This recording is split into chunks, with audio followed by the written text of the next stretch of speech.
Está no ar o programa Rua Tem Seus Traços. O programa Rua Tem Seus Traços, que vai no ar pela TV Comunitária, canal 12 da NET.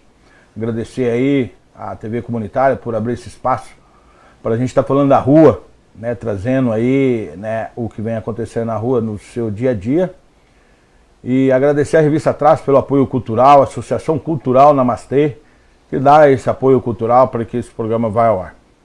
Eu hoje estou muito feliz, né? Estou aqui com dois convidados, pessoas que eu gosto muito, pessoas que eu admiro e pessoas que eu queria já trazer para estar aqui participando do programa, né? As eleições estão aí, nós vamos falar um pouco sobre as eleições, vamos falar também de trabalho social, pessoas que ajudam a rua, pessoas que às vezes até não gostam de se aparecer, mas a gente vem conversando com essas pessoas para que essas pessoas possam vir falar aqui sobre os seus trabalhos aqui que vem fazendo no dia a dia. Por isso hoje eu estou aqui com duas pessoas muito queridas, a doutora Isabel. A doutora Isabel, ela é advogada da Caixa, e o Pedro, costumava chamar ele de tio Pedro. O Pedro é aposentado, o Pedro é o presidente do Instituto Tata Gênio, cientista político aí, muito respeitado, e que vem acompanhando as eleições aí, a gente tem visto que tem acontecido, e hoje nós vamos estar fazendo um programa, porque a gente também, que trabalhamos com a rua, a gente se preocupa com o lado social da rua, com o crescimento da população em situação de rua. Até agora nós estamos falando sobre isso, né? O Pedro tem verificado essas coisas. E a gente também se preocupa com o rumo que o nosso país vem tomando, né? O crescimento dessa população. E para mim é um prazer, doutora Isabel, fico muito alegre de estar aqui, né, com a senhora no programa. A gente já vem ensaiando há muito tempo, a senhora está aqui, nunca dava certo, o tio Pedro viaja muito. Mas hoje eu fico feliz de estar com a senhora aqui, né, doutora Isabel, e quem é a doutora Isabel, né? Quem que é a doutora Isabel? Eu que tenho que me apresentar? Para o meu público saber, né? Então, olha, eu sou só uma pessoa comum aí que acabou motivada pelo trabalho do Barba. Eu sempre gostei de trabalho social, mas trabalhei sempre mais com crianças, com instituições, até que nem lembro como eu conheci o Barba e esse trabalho com morador de rua, que essa questão do morador de rua já faz tempo que tem me comovido, porque eu acho que é a parcela da população que está em maior vulnerabilidade, né? Eles estão lá expostos, não tem um teto, não tem proteção alguma, e eu comecei a me sensibilizar demais com isso. E até que conheci o Barba e o trabalho da Revista Traços, e procuro colaborar ali, aquele pinguinho, uma gota no oceano, mas que é o que está ao alcance da gente, né? É isso aí, a doutora Isabel é uma pessoa que tem nos ajudado muito com o nosso trabalho social na rua, uma pessoa que não gosta de se aparecer, aí, mas é uma pessoa que tem, assim, dado a sua contribuição, né? A doutora Isabel, a última ação dela foi nos ajudar a encaminhar uma pessoa para a casa da família dela, que queria voltar para a família. Interior, né? Da Bahia, entendeu? Ele estava no Bandeirante, o CRES do Bandeirante nos acionou, que essa pessoa queria voltar para a família, e a gente acionou, e eu tenho uma rede chamada Amigos do Barba, né, e nós acionamos a doutora Isabel, e ela com todo carinho nos ajudou a encaminhar essa pessoa para a família dela. Lembrando que o nosso programa também está na página do Facebook, lá na página você pode acessar a TV Comunitária e compartilhar lá o nosso programa. Pedro, tio Pedro, costumava chamar o tio Pedro, apesar que nós somos dois barbudos. Para mim é um prazer, Pedro, ter você aqui no programa, né? Pra gente dar uma descontraída e falar sobre política. E quem que é Pedro? De onde surgiu Pedro? Pedro vem da onde? Para onde Pedro vai? Pedro aposentou, agora só está viajando. Bom, como o Barba disse, eu estou aposentado, mas eu trabalhei 35 anos na Caixa Econômica Federal. Eu também participei do movimento sindical, fui presidente do Sindicato dos Bancários de Curitiba e participei também bastante do movimento associativo dos empregados da Caixa, né? Fui presidente da Associação dos Empregados da Caixa no Paraná, fui presidente da FENAI, que é a Federação Nacional dos Empregados da Caixa. E agora há 1 ano e meio estou aposentado, e aí com o Instituto Tata Gênio, né, fazendo o pessoal pensar nas eleições, repensar a forma como são feitas as pesquisas aqui no Brasil, não exatamente a forma como as pesquisas são feitas, a forma como as pesquisas são divulgadas, né, manipuladas, de forma manipulada, atendendo aos interesses, né. Pedro, aí nas suas pesquisas aí, no seu trabalho, como é que você tem visto, a gente estava discutindo, né, como é que você tem visto o caso, como é que você analisa o analista político, como é que você analisa o caso do Lula? O caso do Lula, né, é claro, mais da metade do país considera que foi um golpe e quase essa metade está votando, né, diz que tem interesse em votar no Lula, é líder de todas as pesquisas.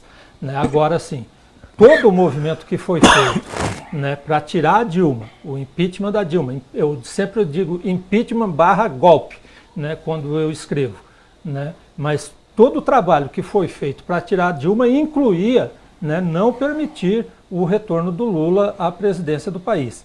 Então, ele está preso, né, está lutando para ser candidato, está mantendo a sua candidatura e com isso, né, com 40% de intenções de voto, ele vai com certeza, né, puxar o candidato que vai substituí-lo, que vai ser o Haddad, né, e o Haddad, eu tenho absoluta certeza que o Haddad estará no segundo turno.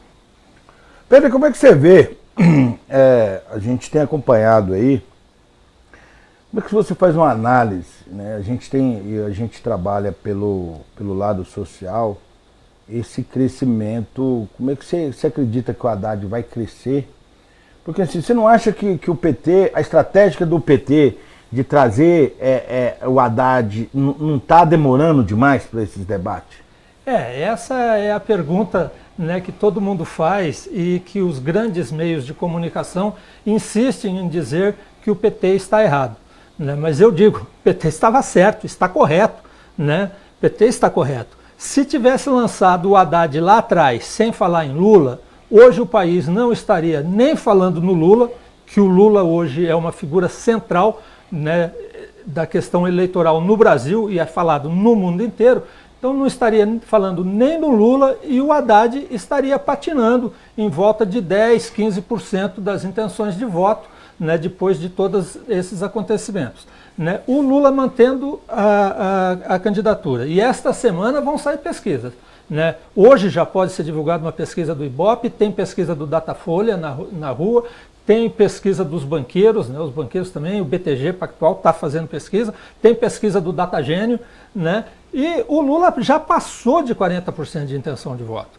A hora que fizer esta substituição do Lula pelo Haddad, vai colocar o Haddad acima de 20% das intenções de voto. E não tem nenhum outro candidato que vá fazer mais de 20% nesse primeiro turno. Essa eleição de agora vai repetir muito a eleição de 1989, né, quando o Collor deu uma deslanchada, né, o Collor passou dos 20%, quase 30%, e os outros candidatos ficaram abaixo de 20%, todos eles. Né, o Lula fez 18,7%, Brizola 18,2%, o Covas 16%, então todo mundo perto. Isso vai se repetir, né, na minha avaliação, isso vai se repetir agora, com o Haddad passando dos 25% e os demais candidatos todos abaixo dos 20%, né, disputando a segunda vaga. Então estamos aí, né, doutora Isabel, como é que a senhora vê? A senhora que é uma pessoa que, doutora Isabel chama ela de uma rainha, família realeza de Brasília. O Pedro, eu acompanho o Pedro nas redes, né, se alguém, depois o Pedro vai deixar aqui, né, tem lá curto muito lá o Face do Pedro, as notícias, né, o Datagênio. Datagênio, porque a gente acredita ali que é um trabalho feito sério. Doutora Isabel, como é que a senhora vê esse momento político e as ações sociais, esses cortes que vem tendo na área social e essa comunidade carente? Eu falo comunidade carente porque eu coloco a população de rua, eu coloco o pessoal da reciclagem, eu coloco pessoas de ocupação, vem sofrendo com esses desmanches que esse governo horroroso que é o Temer vem fazendo. Na verdade é um desgoverno, né? Que não estão governando nada, parece que eles estão encastelados, cuidando dos interesses pessoais deles e abandonaram totalmente a população. Então, outro dia eu estava ouvindo, nós temos um presidente preso, que todo mundo fala dele, e temos um solto que ninguém quer ouvir falar dele, né? Ninguém ouve, ninguém sabe onde ele está, ninguém o procura, enfim, uma figura sem expressão nenhuma.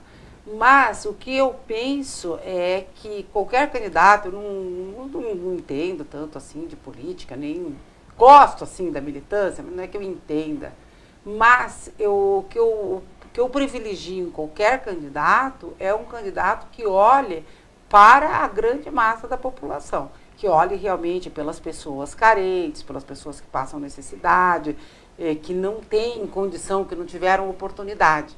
Então, hoje, um debate central, nós estávamos falando aqui um pouco antes, né, Bárbara, que você disse que a demanda que as pessoas têm é principalmente, mais do que saúde e educação, é por segurança, que parece que a segurança é aquela coisa mais do dia a dia. A saúde e a educação, talvez a pessoa precise da educação, talvez a pessoa precise da saúde. É uma avaliação errônea das pessoas, mas parece que elas agem assim. A segurança é para já. E saúde e educação, se a gente precisar, vamos ver como é que é. E daí, nesse debate de segurança, alguém já perguntou assim, não, porque violência se responde com violência. E não é verdade, porque nas periferias onde acontece mais a violência, eu penso que a violência poderia ser combatida exatamente com saúde, educação, que tivesse ensino integral. Se cada bairro, se cada periferia tivesse uma biblioteca, um centro de informática, tivesse um lugar que as crianças pudessem, os jovens, tocar um som, uma academia de música ou um centro esportivo, né? Essas crianças naturalmente se afastariam do crime porque teriam outra coisa a fazer. Agora, a criança está ali sem nenhum acesso a qualquer lazer, a qualquer estudo, a qualquer nada, eles estão jogados na rua. Então, o crime se torna atraente, né? Eles acabam entrando até pela questão do pertencimento, para poderem estar fazendo parte de um grupo. Então, hoje a opção que eu tenho ouvido falar, periféricos, o que eles dizem é assim, hoje nós temos duas opções, o crime ou a igreja, que em muitos casos é outra forma de crime apenas, porque eles são explorados do mesmo jeito, sofrem também, em alguns casos infelizes, até mesmo assédio sexual que os jovens sofrem, são constrangidos pelos chefes das igrejas, e enfim, quer dizer, a igreja e o crime acabam entrando nesse vácuo, onde o Estado não está. Eu nunca fui de periferia, mas era pobre e morava, né, em São Paulo, morava num bairro bom, de classe média, e eu lembro que os meus colegas, que nós estudávamos em escolas públicas, eu nunca ouvi falar assim, que tivesse nada de crime, porque nós tínhamos muitas opções. São Paulo oferecia isso já há 50 anos atrás. Teatro grátis, tinha muitos lugares do Sesc, eu lembro que meus coleguinhas, meus amiguinhos jogavam vôlei, eu nunca gostei de esporte, mas eu lembro muitos sábados à noite, as meninas, nós íamos acompanhar os garotos que iam jogar vôlei, basquete no Sesc, né? Tinha a biblioteca infantil que nós frequentávamos, que era infantil e juvenil. Então, nós tínhamos uma oportunidade de lazer, de encontro e tal, e que é o que eu disse, o traficante nem chegava perto da gente, porque nós estávamos em outra, né? Agora, se a gente tivesse ali parado, sentado na calçada, só pensando besteira, os meninos batendo no outro, as meninas ali meio, né, vulneráveis, ali até meninas sempre são mais vulneráveis à questão sexual, assédio e tal, possivelmente muitos de nós acabariam pegando o mau caminho. Mas eu não sei de nenhum coleguinha meu que tenha pego um mau caminho, porque ele tinha essas oportunidades. E é isso que eu prezo no governo, que dê essas oportunidades para os jovens poderem se afastar do crime. É o que a gente também acredita, que a cultura, o esporte e o lazer possa fazer a diferença na periferia. Em vez da pessoa ir para o crime, né, a pessoa ela ter lá na comunidade dela um espaço cultural, né, Pedro? Como a gente viu aí no governo Lula, tinha muito disso aí. Porque, Pedro, assim, perguntando para você como cientista político, como você analisa a política, e a gente vem conversando muito em Brasília, né? Principalmente aqui em Brasília, que é vamos falar, um estado que é mais militarismo, né? Porque nós estamos na capital do Brasil. Como é que você vê essa política que na bala vai do crime contra o crime? Não se torna um negócio perigoso? Que a gente veja, assim... Cara, eu fico vendo as campanhas na televisão, no Facebook, é uma coisa horrível. Como é que analisa isso? Não se combate a violência com violência. Né? Eu só estou perguntando isso porque a população tem uma visão distorcida. Sim. Ela acha que a violência vai combater a violência. Na verdade, não é bem assim, né, Pedro? É assim, as pessoas, como estão num nível de vulnerabilidade grande, né, e o fato do Temer ter cortado os programas sociais, né, você que lida com a rua, você sabe, aumentou Aumentou demais. A população de rua aumentou imediatamente, né? Mas, no geral, a população se sente insegura e acha que precisa a polícia, que a polícia que vai resolver. Né? Mas não é a polícia que vai resolver, não é o exército que vai resolver. Se o exército e a polícia fossem resolver, teriam resolvido lá no Rio de Janeiro. E não é isso que aconteceu. Né? O exército está lá no Rio de Janeiro e os crimes continuaram acontecendo, né? E não se resolve os crimes, nem crimes que chocam o país, como o assassinato daquela vereadora. Sim. Né? Há 4 meses atrás já ninguém sabe, ninguém viu. E não né? se fala mais nisso. E não né? se fala mais nisso. Né? Então, é preciso que as pessoas precisam se preocupar mais, né? Querer mais um governo que se preocupe com educação, né? Que se preocupe com gerar serviço, né? Que se preocupe com dar acesso a quem está na periferia, que os jovens tenham acesso à escola, tenham acesso a centro esportivo, tenham opções de lazer. Né, que tenham outras opções de lazer, e isso não vem acontecendo. Mas, né, independente, você que está nos ouvindo, independente de quem você vai votar, de o que você pensa, agora uma coisa é inegável, durante o governo Lula, o número de crianças de rua diminuiu muito, a fome diminuiu muito, o número de moradores de rua diminuiu muito. E tudo isso está voltando. Cessaram né? os saques, né? Quando pararam os programas sociais, né?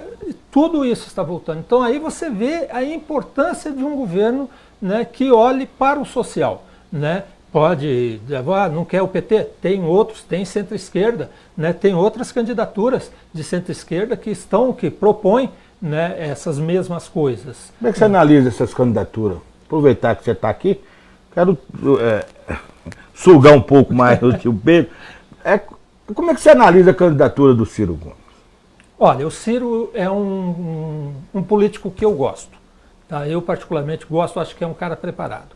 Mas eu acho que tanto o Ciro, na verdade, a esquerda como um todo, né, perdeu uma oportunidade de sair unificada. De se unir, né? Sair unificada já no primeiro turno, porque o que está acontecendo no Brasil, necessitava disso, dessa unidade. Não teve. Né? Então não teve, nós temos que lidar com o que está aí. Né? Com o que está aí. E o que está aí são candidaturas de esquerda e centro-esquerda, né? Que você hoje é o Lula, depois será o Haddad, né? Lula-Haddad, é o Ciro, é a Marina e é o Boulos. Né, que é um grupo de centro-esquerda, né, que faz o grupo de centro-esquerda das 13 candidaturas que estão colocadas e que tem, naturalmente, né, desses 4, quem for para o segundo turno, e um deles irá para o segundo turno, né, eu avalio que será o Haddad e em primeiro lugar no primeiro turno, mas um desses irá para o segundo turno e daí haverá, né, a unidade também, assim, mas você fala, mas e se for o Ciro? E se for o Ciro, eu vou defender que a esquerda se unifique com o Ciro. Isso é muito importante, né, para os telespectadores, para definindo, né, na hora de votar. Doutora Isabel, a gente vê aí tio Pedro falando da política, mas agora vamos falar da social. Como é que a senhora vê, doutora Isabel, vocês que moram na área central de Brasília, essa população de rua tem aumentado muito, né, doutora Isabel? Nossa, é uma coisa impressionante. Crianças, a gente já não via mais na rua há muitos anos. Pedintes, vendendo, não se via crianças. E, milagrosamente, entre aspas, né, de 2 anos para cá, com o aumento do desemprego, tem famílias inteiras na rua. Eu tenho atendido uma família ali bem perto da minha casa, que fica na frente do Pão de Açúcar, 304, 305 Sul, que está o marido, a esposa e 3 crianças de 1 a 11 anos, e que eles foram despejados, porque ele ficou desempregado, não pôde pagar o aluguel, e, claro, não posso botar a mão no fogo por ninguém, mas aparentemente ele e a esposa eram pessoas, assim, absolutamente normais, sem qualquer vício e tal, e que simplesmente foram apanhados pela miséria que o golpe causou, ao fantasma do desemprego, que no caso dele o fantasma se materializou. Então eles não têm para onde ir, não têm como pagar o aluguel e ficam pedindo. E o que acontece? É claro que essas crianças ficam nessa situação Vulnerável, sempre né? vulnerável, porque amanhã ou depois chega qualquer pessoa que ofereça qualquer coisa para a criança vem num estado de carência tão grande. Pode ser que, até abusada. acaba cedendo, né? E ali é o primeiro passo. Daqui a pouco a criança está nas drogas, a criança, né, se afasta da família, enfim. E tudo é em razão da questão econômica, né? Porque, assim, Então, as nossas políticas públicas, eu fico lutando com elas, e elas vêm num retrocesso, porque não entra na minha cabeça que nós estamos na capital de Brasília, nós estamos na capital, né? E uma pessoa que tem situação de rua, a pessoa não tem problema com droga, a pessoa não tem problema com álcool. Gente, a gente não consegue arrumar um emprego, né, Pedro? Como é que a gente faz? Entendeu? Não que quem tem problema com droga e com álcool não mereça, não é isso que eu quero dizer, não. Entendeu? Merece, mas no meu ponto de vista a pessoa tem que fazer um tratamento.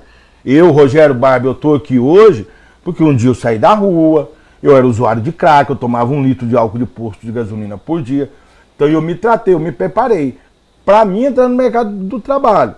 Agora uma pessoa, Pedro, que não tem problema com droga, que não tem problema com álcool, gente, eu fico vendo, será que a sociedade faz o que pode, né, doutor Isabel, que nem vocês fazem, né, Pedro? Como é que vocês veem, Pedro? O Pedro é uma pessoa que hoje ele está aposentado, a gente estava conversando, você vê a diferença, você vê o setor hoje, né, Pedro? O setor comercial sul hoje. O setor comercial sul hoje está tomado por famílias que foram jogadas para a rua, né, com o corte das políticas públicas. E é aí que eu digo, né, da importância das políticas públicas. Né, o pessoal fala, governo socialista quer transformar numa Venezuela, transformar num Cuba. Não é nada disso. Né? O Lula governou por 2 mandatos, a Dilma por 1 mandato e meio, não se fez nenhum movimento, né, contra a imprensa livre, contra nada de tornar o país socialista, nem nada. Na verdade, foi um governo social-democrata. Esse é um governo da social-democracia europeia, né, que com compensação, com políticas de compensação, né, e que precisa haver, e o Brasil ainda continua necessitando, e a prova é essa. Né? Tem muita gente que fala assim, não tem que dar o peixe, tem que ensinar a pescar. Né? Eu já desconfio das pessoas que falam assim. Normalmente as pessoas que falam assim não ensinam a pescar e muito menos dão o peixe. Né? Só sabe criticar. Né? Então, o governo tem sim, né, nas famílias de classe média, quanto tempo hoje um filho, uma filha ficam dentro das nossas casas até ter condições de trabalho, de se manter sozinho? Quantos anos? Não são mais 18 anos, não, 16 hoje... anos como era lá atrás. É 25, é 30 anos, às vezes mais, né? Estão dentro da casa. Né? Agora, quando fala em política pública, acha que durante 2 anos, dando de comer para a criança tem que se virar. E não é isso, tem que ter um acompanhamento, né, até que o país consiga, né, avançar. E isso não se resolve em 1 mandato, nem em 2 mandatos presidenciais. Isso tem que ter uma política de governo, né, de longuíssimo prazo, de décadas, Barba, de décadas. Doutora Isabel, como é que a senhora vê? Eu fico olhando as postagens da senhora e a gente estava falando esses dias sobre a água, né? E eu vi lá um trabalho bonito, que a senhora carrega a garrafa de água, porque hoje nós temos um caso muito sério. Não é só em São Paulo, que nem nós vimos no Face, não, viu, doutora Isabel? As pessoas, saiu uma matéria no Facebook que visualizou a internet sobre uma pessoa que não tinha de beber água, né? Isso. Mas aqui, a capital do Brasil, eu tenho como uma queixa que é difícil resolver, que chama Hospital de Base, aonde se concentra uma população grande de rua, ali em frente ao Hospital de Base. Eu, quando morava na rua, eu morava ali, mas era por questão de segurança. Então, às vezes, as pessoas não sabem, não entendem porque a pessoa mora no Hospital de Base. É porque tem a comida, que as pessoas levam a comida, mas é por causa de uma segurança, porque ali a gente sabe que tem a polícia 24 horas que fica ali. Mas o hospital proíbe essas pessoas de entrar no hospital, beber uma água e usar um banheiro. Como é que se lida com a questão dessa, doutora Isabel? Então, é uma coisa assim muito difícil. Como eu disse no começo, eu sempre me interessei por ajudar as populações carentes, sobretudo crianças, né? Mas nos últimos anos eu tenho ficado mais sensível, assim, observando melhor. E essa questão da água, como que eu descobri? Você está falando que eu postei no Facebook, foi uma coisa interessante. E que eu, às vezes, estou andando pela rua sempre com uma garrafinha de água, porque eu adoro água, assim, sou uma pessoa que bebo muita água, sinto muita sede. E era frequente eu ser abordada, assim, por uma pessoa de rua que me dizia assim, a senhora me dá esse restinho de água? E eu ficava assim, até desconcertada, entregava a garrafa de água e daí tantas vezes isso aconteceu que eu fiquei pensando, nossa, me toquei, uma coisa óbvia, as pessoas têm sede e não tem água potável em lugar nenhum disponível para elas. Aí eu comecei assim a trazer uma garrafinha a mais, além de trazer a minha, trazer uma outra, né? Quando eu paro carros, um guardador de carros mesmo, eu compro uma fruta na esquina, você aceita essa garrafinha de água? Nossa, eles abrem na mesma hora e já tomam a água. Então, assim, como eu estava falando, é uma gota no oceano. O que eu, pessoa física, com uma garrafinha de água, 2, 3, que eu possa distribuir no dia, não resolvo problema nenhum. Mas para aquela pessoa que bebeu a água, para aquela pessoa o problema está resolvido. Então, assim, eu não vou resolver o problema do mundo, mas eu resolvi o problema daquela pessoa naquele momento que estava sentindo sede. Então, por que eu postei isso? Porque dias depois que eu comecei com essa prática de distribuir todas as garrafas que tem vazias na minha casa, de refrigerante, tudo eu encho com uma aguinha do filtro certinho e carrego. Se é uma pequena eu levo na bolsa, uma maior eu deixo no carro e vou distribuindo. Muito bem, dias depois que eu comecei a me organizar para fazer isso, eu li aquela matéria sobre a falta de água em São Paulo e quantos moradores de rua sofriam pela falta de água. Eu falei, então veio bem o encontro do que eu tenho feito. E eu digo, assim como eu, né, que a vida inteira observei e só agora, com 60 anos, eu cheguei à conclusão de que há essa necessidade, eu imagino que milhões de outras pessoas como eu simplesmente apenas não enxerguem. Não é que as pessoas não queiram ajudar ou sejam indiferentes, mas a maior parte das pessoas, a totalidade das pessoas, não vai ocorrer isso de, não, se eu levar uma água, eu posso matar a sede de uma pessoa, né? Então, às vezes as pessoas não fazem, e nesse sentido eu quero aproveitar o teu programa, assim, para conclamar as pessoas de boa vontade para fazerem esses pequenos gestos. Mas é melhor que dinheiro. É muito melhor. Assim, tem um pão em casa, você olha aquele pão assim, gente, esse pão vai vencer amanhã, nós não vamos comer esse pão até amanhã. Eu também já coloco uma sacolinha e entrego para alguém na rua. Uma fruta está muito madura, a gente não vai comer essa fruta até amanhã, ela vai apodrecer. Então, antes que ela apodreça, eu já levo. Todos os dias, e eu estou falando isso, eu sei que a Bíblia nos ensina que uma mão faz, a outra não deve ver. Eu não estou falando isso para ser exemplo para ninguém, nem estou falando para me enaltecer. Faço porque quero, porque gosto, porque me sinto bem. Estou contando no sentido de pedir para as outras pessoas, alguém que tenha vontade e que não teve essa ideia, né? Eu não tenho nada para ajudar, não vou estar gastando meu dinheiro para dar para os outros. Não, é aquela coisa que você não vai usar, é aquele resto de comida que você sabe que você não vai comer amanhã. Então eu tenho lá um potinho de margarina lá em casa, põe aquele restinho de farofa, aquele pedacinho, aquela asinha de frango que sobrou, você tampa ali aquele potinho, você leva. Gente, é incrível como as pessoas agradecem. Então eu digo, eu não salvo o mundo, eu resolvo o problema da pessoa naquele momento. À noite, no dia seguinte, dali a 3 dias, eu não sei como será a vida dela. Eu não salvei a vida dela.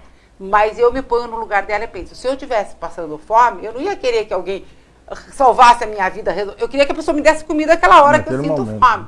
Depois, então assim, isso não tem nada a ver com política, isso é uma ação individual minha, não acho que é nada meritório, não acho que prescinda das políticas públicas, que o ideal é que o país tivesse políticas para todas essas pessoas.